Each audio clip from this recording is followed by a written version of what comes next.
Hello students आज हम पढ़ेंगे tremble therefore tyrants of the world. Tremble होता है कांपना, थर-थर कांपना।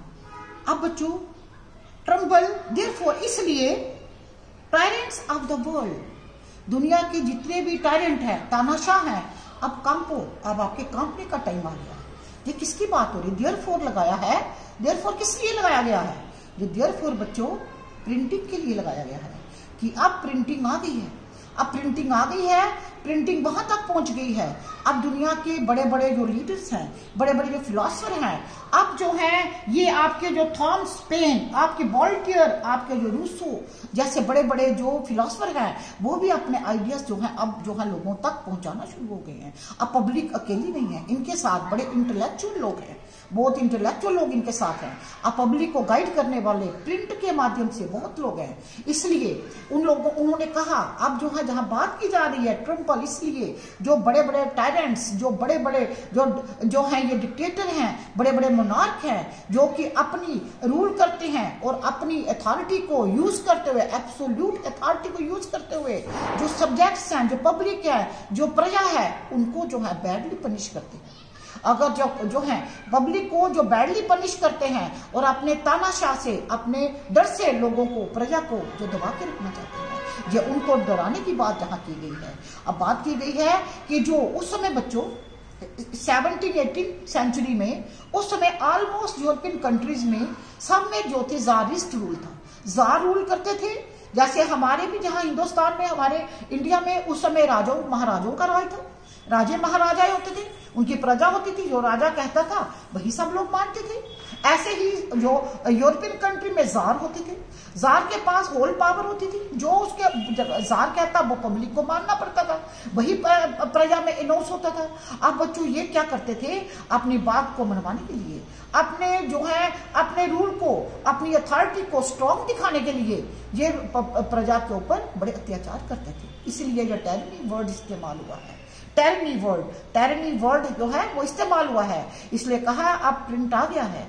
अब जो है ऐसे जो तानाशाह है, टायरेंट्स हैं, उनको अब डरना होगा, क्योंकि ये इस प्रिंटिंग से लोगों में अब रीजनिंग की जो है बात होगी। बच्चों में जो लोगों में रीजनिंग की ताकत आएगी, वो रैशनल थिंकिंग आएगी। अब उनमें डिस्कशन और डिबेट करने का जो है हिम्मत होगी। अब उनमें इतनी जागृति होगी कि वो सोचेंगे कि उनको जो बात है, जो बात कही गई है, हर एक बात को सुनकर और देखकर उसको अपनाना नहीं है। अब उन्होंने उसके ऊपर रीजनिंग के साथ चलना है, उसको सोचना है, और उसके ऊपर डिस्कशन भी होनी चाहिए। इसलिए अब टाइम आ गया था। अब जो है ये जो है प्रिंटिंग के हिसाब से अब टाइम आ गया था कि जो है अब जो है ये टायरेंट्स जो है इनके डरने का। अब जो बात किसने की है? टायरेंट्स को डराने की बात किसने की है? ये बात आपके एक नॉवलिस्ट, एक राइटर लुईस स्टैब्स्टीन मर्कियर ने की है। ये लुईस स्टैब्स्टीन मर्कियर हैं, ये नॉवलिस्ट हैं, इन्होंने नॉवेल्स लिखते थे, ये नॉवल लिखते थे, और इन्होंने अपने नॉवेल्स में जो है ये बात की है कि राइटिंग के जो मर्कियर हैं, इन्होंने बात की है कि राइटिंग से क्या होगा? जो डेस्पोटिज्म खत्म हो जाएगी, डेस्पोटिज्म खत्म हो जाएगी। अब डेस्पोटिज्म क्या है बच्चों? Despotism a system of governance in which absolute power is exercised by an individual unregulated by legal and constitutional checks। अब बच्चों डेस्पोटिज्म की डेफिनेशन जहां आपके दी हुई है, आपके जहां डेस्पोटिज्म की डेफिनेशन दी है, इन्होंने बताया है डेस्पोटिज्म एक सिस्टम है गवर्न करने का, राज करने का, जिसमें जो है एब्सोल्यूट पावर किसकी है? राजा की, जार की एब्सोल्यूट पावर है, is exercise by an individual, एक इंडिविजुअल जो है अपनी एब्सोल्यूट पावर को के साथ, अथॉरिटी के साथ काम करता है। ये इंडिविजुअल कोई आम इंडिविजुअल नहीं है, ये जो है ये राजा है, महाराजा हैं, वो जो है ये वहां के जार हैं, जो कि अपनी एब्सोल्यूट पावर को, कंप्लीट पावर को इस्तेमाल करते हैं अनरेगुलेटेड। उसके ऊपर कोई चेक नहीं होता है, उसके ऊपर ये नहीं है कि उसके ऊपर कंट्रोल हो कि राजा ऐसा कर सकता है या ऐसा नहीं कर सकता, ऐसा कुछ नहीं था। राजा अपनी मर्जी से सब कुछ कर सकते थे। And legal and the constitutional check, उनके ऊपर कोई लीगल, कानूनी या कॉन्स्टिट्यूशनल चेक कोई नहीं होता था। This was a despotism. वो ये अक्सर जो है तब उस समय जो है मोनार्कियल रूल होता, मोनार्क्स होते थे, बड़े बड़े मोनार्क्स होते थे, लॉर्ड हाउसेस होते थे, मोनार्क्स होते थे, ये जो है अपना रूल करते थे अपने हिसाब से, बड़ी बड़ी एस्टेट्स होती थी और उनके जो है उनके ऊपर वो राज करते थे। अब बच्चों ऐसा ही फ्रांस में भी आप फ्रेंच रेवोल्यूशन पढ़ कर आए हो, 9th में आपने फ्रेंच रेवोल्यूशन पूरी पढ़ी है। और फ्रेंच रेवोल्यूशन में आपने देखा किस प्रकार से जो है जार निकोलस सेकंड था, किस प्रकार से उसकी जो थी उसके रूल कैसे करता था, उसके बारे में पढ़कर आए हो, किस प्रकार से वहां रेवोल्यूशन हुई। और वहां जो है फ्रेंच रेवोल्यूशन जो थी तब तक चलती रही जब तक 1 पर्सन 1 वोट की डिमांड उनकी पूरी नहीं की गई। ये 100 इयर्स जो है ये इनकी रेवोल्यूशन हुई, इन्होंने प्रोटेस्ट किया 3 वर्ड्स के साथ। ये इन्होंने कहा लिबर्टी मिलती है जो है फ्रेटर्निटी, इक्वालिटी एंड लिबर्टी। इन्होंने कहा सबसे पहले भाईचारे की भावना होनी चाहिए, फ्रेटर्निटी। ये फ्रेटर्निटी की भावना भी फ्रांस में ये राइटिंग के थ्रू आई, फ्रेटर्निटी, इक्वालिटी। अब इन्होंने बोला इक्वालिटी होनी चाहिए, कोई बड़ा कोई छोटा कोई अमीर गरीब नहीं है, ऑल आर इक्वल, इक्वालिटी होनी चाहिए। Then they will move towards the liberty. ये 3 वर्ड्स जो है फ्रेंच रेवोल्यूशन में दिए गए थे और 3 वर्ड्स लेके 100 इयर्स तक जो थी एक रेवोल्यूशन हुई और वहां तक ये रेवोल्यूशन चलती गई जबकि फीमेल्स को भी वोटिंग डालने के अधिकार दिए ना गए, फीमेल्स को भी वोटिंग डालने के अधिकार दिए गए। लैंडलॉर्ड्स को तो थे ही, अब जो टेनेंट्स होते, जो किराएदार होते थे, जिनकी जमीनें जायदाद नहीं होते थे, उनको भी वोट डालने के अधिकार दिए गए। अब जो है ये तब तक फाइट चली जब तक इन्होंने 1 पर्सन 1 वोट की पॉलिटिकल इक्वालिटी जो थी ये नहीं, इसका आइडिया नहीं दिया गया। जब सबको जो वोट जो कि 18 और 21 इयर्स के एवब थे उनको वोट डालने के अधिकार जब मिल गया तब ये रेवोल्यूशन खत्म हुई। जो है स्लोली ये रेवोल्यूशन खत्म हुई। इस रेवोल्यूशन की बेस क्या थी? इस रेवोल्यूशन की बेस तो प्रिंट कल्चर था। प्रिंट कल्चर ने लोगों को डिबेट करने के लिए, डिस्कशंस करने के लिए और रैशनल थिंकिंग के लिए मजबूर किया। यही चीज आपके जो लुइस सेबेस्टियन जो है मर्कियर कह रहे हैं, उन्होंने कहा, ये बुक में लिया गया है, by the mid of 18th century there was a common conviction then books were the means of the spreading progress and enlightenment। इन्होंने कहा, जहां कहा गया कि 18th सेंचुरी के मिड तक लोगों में ये कन्विक्शन थी, ये कॉमन विचार था, आम बात, लोगों में आम बात होने लगी, आम चर्चा का विषय बन गया कि जो बुक्स हैं, किताबें पढ़ने से लोग जो हैं एक प्रोग्रेस, उन्नति की ओर जाएंगे और एनलाइटनमेंट और उनमें जागृति आएगी। Many books were means of the spreading अच्छा, many believed that books could change the world। बहुतों को ये विश्वास हो गया अब बुक्स पढ़ने से लोगों को ये विश्वास हो गया अब दुनिया बदलेगी। Liberate society from the despotism and tyranny. अब ये जो डेस्पोटिज्म और टायरनी का जो राज हो रहा है ये समाप्त हो जाएगा। एंड हेरोल्ड टाइम, और हेराल्ड होता है, हेराल्ड जो अनाउंसमेंट करते हैं, जो अनाउंस किया गया ये टाइम होगा when reason and intellect would rule. अब रीजन और जो है एक बात, व्हाट एंड व्हाई, रीजन होता है व्हाट एंड व्हाई, क्यों हो रही है, कैसे हो रही है, और जो है ये और इंटेलेक्ट और विजडम जो है वो राज करेगी। अब जो राज करेगी वो जो भी हमारे लीडर आएंगे वो जो है लोगों के द्वारा चुने हुए और समझदार आदमी आएंगे। ये नहीं कि जो एक राजा की डेथ के बाद उनका बेटा राज करता है और वही चलता है, एक सिस्टम चलता रहता है।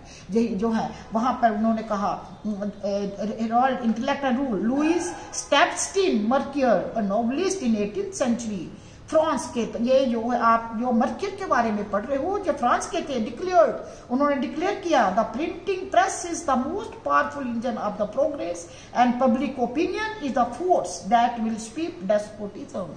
इन्होंने कहा, लोगों को जो विचार दिया प्रिंटिंग के थ्रू कि जो पब्लिक ओपिनियन है एक वही ऐसी ताकत है जो कि डेस्पोटिज्म को खत्म करेगी।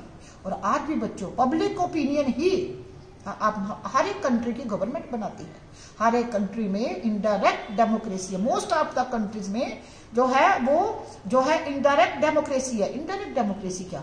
इनडायरेक्ट डेमोक्रेसी में इलेक्शंस होते हैं और जो इलेक्शन में वोट डाला जाता है, लोग वोट डालते हैं जो वो चाहते हैं कि उनकी मर्जी का नेता है, उनकी मर्जी की पार्टी है, उसी को वो वोट डालते हैं। वो वोट डालते हैं और जिस पार्टी को जो वोटिंग के थ्रू जो पार्टी चुनी जाए वही रूल करती है। इसलिए ये जो रूल जो लोग वोट डालकर इलेक्शन के थ्रू एक कैंडिडेट को जो है रिप्रेजेंटेटिव बनाते हैं, यही जो है पब्लिक फोर्स है, पब्लिक ओपिनियन की फोर्स है। ये आज भी काम कर रही है। और उस समय भी लोगों को ये विचार आया कि पब्लिक ओपिनियन जो है, ये जो जार या किंगशिप है, जो है ये लोगों को जितना मर्जी दबाए पर ज्यादा देर रूल नहीं कर सकते, क्योंकि अब लोगों में जागृति आ गई है। अब लोगों में इतनी ताकत है कि वो अब लोग जो हैं वो राजा से पूछेंगे आपने ऐसा किया, और एक सेट ऑफ रूल्स की डिमांड करेंगे। अब लोग एक सेट ऑफ रूल्स की डिमांड करेंगे, कुछ रूल्स होने चाहिए जिसके मुताबिक राजा भी रूल कर सके और पब्लिक को भी कुछ अथॉरिटी होनी चाहिए। ऐसा ही हुआ था। ऐसा ही ग्लोरियस रेवोल्यूशन के बाद बच्चों 1688 में जब ग्लोरियस रेवोल्यूशन हुई थी, उसके बाद ऐसे ही हुआ था, जो है सेट ऑफ रूल्स बने थे, और उसके बाद जो जितने भी मोनार्क थे उनको कुछ रूल्स के मुताबिक चलना पड़ता था। ऐसा फिर उसके बाद ज्यादा चीज तो प्रिंटिंग के बाद आई। अब प्रिंटिंग में हमारे मर्क्यूर क्या कह रहे हैं, हमारे लुईस स्टेप्स्टिन मर्क्यूर क्या कह रहे हैं, हम जब पढ़ते हैं मर्क्यूर जो बताना चाहते हैं कि उन्होंने जितनी नॉवेल्स लिखी, वो जो नॉवेल लिखते थे, नॉवेल में वो अपना जो करेक्टर, जो हीरो देते थे, जो नॉवेल्स में वो अपना हीरो देते थे, वो हीरो को इस प्रकार से नॉवेल की रीडिंग में प्रेजेंट करते थे कि जो हीरो था वो नॉवेल में लोग उसको पढ़ते जाएं, और उसमें ये दिखाते थे उनका हीरो जो है वो रीडिंग के थ्रू उसमें जो है वो रीजनिंग की पार आ गई। अब वो जो है उसकी सोच विचार बदल गई। वो एंड तक पहुंचते अपने हीरो की पर्सनैलिटी चेंज कर देते थे। उसमें अपनी नॉवेल्स में जो दिखाना चाहते थे कि उनके जो हीरो हैं वो इस प्रकार से नॉवेल में डूब जाते हैं, पढ़ने में इस प्रकार से डूब जाते हैं, और वो जो है रीडिंग में डूबा हुआ हीरो जब वो उसमें रीडिंग से निकलता है तो उसकी पर्सनैलिटी बदल गई है। जो हीरो नॉवेल की रीडिंग के स्टार्ट में मिलता है, एंड में बिल्कुल टोटली ट्रांसफॉर्म्ड हीरो मिलता है। यही चीज इस प्रकार से वो नॉवेल्स इन्होंने निकाले, जिससे कि लोगों को पता चला कि वो ज्यादा से ज्यादा रीडिंग करे, ज्यादा से ज्यादा न्यूज़पेपर पढ़े, नॉवेल्स पढ़े, बुक्स पढ़े, जिससे कि उनको जो है जागृति आए, उनमें जो है एक सोच विचार बदले, न्यू आइडियाज आए, और वो भी जो ये जितना भी टायरनी का सिस्टम है इसको बदले, डेस्पोटिज्म को बदले, मोनार्कियल रूल को चेंज करे, आगे आए और आगे बढ़े, और उनमें हिम्मत पैदा हो। यही चीज यहाँ बताई हुई है। इन्होंने कहा the printing press is the most powerful engine of the progress and public opinion is the force that will be despotism. तो झाड़ू लगा देगी, खत्म कर देगी। In many of the Mercier's novels the hero are transformed by the act of the reading. जो reading के act से जो है वो हीरो बदल जाता है। दे डिवोर बुक्स और lost in the world books create and become enlightened in the process। और वो he devour books, वो बुक्स को बड़ी जल्दी और बड़ी इंटरेस्ट के साथ जो है वो पढ़ता है। डिवोर होता है सही मायने में किसी चीज को जल्दी काम करना, जल्दी खत्म करना, लेकिन अच्छी तरह से काम खत्म करना, दे डिवोर बुक्स और lost in the world books create. और जो है वो उसकी दुनिया जो बुक्स में ही वो खो जाता था। And become enlightened in the process, और इसी प्रोसेस में ऐसे पढ़ते उसमें ही उसको जागृति आ जाती, और एंड में उसके हीरो की, जो नॉवल में हीरो था, उसकी पर्सनैलिटी बदल जाती। Convince of the power of the print in the bringing enlightenment and destroying the basis of the despotism. Mercure proclaimed, अब मर्क्यूर ने ये प्रोक्लेम किया कि वो जो है उसमें लोगों में जागृति लाने के लिए और डेस्पोटिज्म को खत्म करने के लिए, अब उन्होंने कहा ऐसी प्रिंटिंग लाकर जो है मर्क्यूर ने कहा tremble therefore talent of the world. अब जो है दुनिया के जितने भी तानाशाह हैं, टैलेंट है, अब वो सब जो है काम पे, क्योंकि अब राइटिंग आ गई है, प्रिंटिंग आ गई है। प्रिंटिंग जैसे ऐसे नहीं है, प्रिंटिंग के जरिए अब लोगों के विचार बदल रहे हैं। Trample before the virtual writing. ये जितने भी टैलेंट हैं, ये सब जो वास्तविक राइटिंग है, जो एक्चुअल राइटिंग है, जो राइटर सही मायने में लिख रहे हैं, जो उनके सही विचार हैं, उनको पढ़ें और काम पे और अपनी टायरनी को खत्म कर दें, और डेस्पोटिज्म अब समाप्त होना चाहिए। अब बच्चों कल हम पढ़ेंगे इसी राइटिंग में फ्रांस में कैसे रेवोल्यूशन लाई, इसको हम कल पढ़ेंगे। Thank you students.